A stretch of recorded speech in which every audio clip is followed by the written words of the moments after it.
எனதருமை யூடியூப் ரசிகர்களே, உங்கள் அனைவருக்கும் முதற்கண் எனது வணக்கத்தை தெரிவித்துக் கொள்கிறேன்.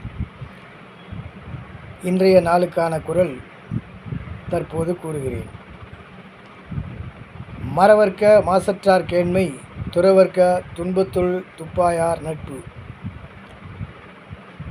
இது இன்றைய நாளுக்கான குரல். இதன் பொருள் என்னவென்றால்,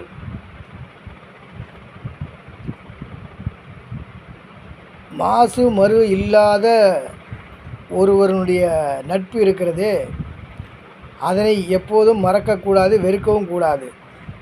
மேலும் துன்பத்தில் ஒருவர் உதவி செய்திருந்தால் அவருடைய நட்பையும் மறக்கக்கூடாது. இவ்விரண்டையும் முக்கியமாக கூறுகிறார் வள்ளுவர்.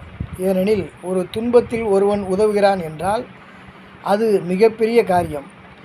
அதே சமயம் ஒருவன் மிகுந்த நல்லவனாக இருந்தால் அவனுடைய நட்பையும் நாம் கெடுத்து கொள்ளக்கூடாது. இதைத்தான் கூற வருகிறார் வள்ளுவர். வணக்கம்.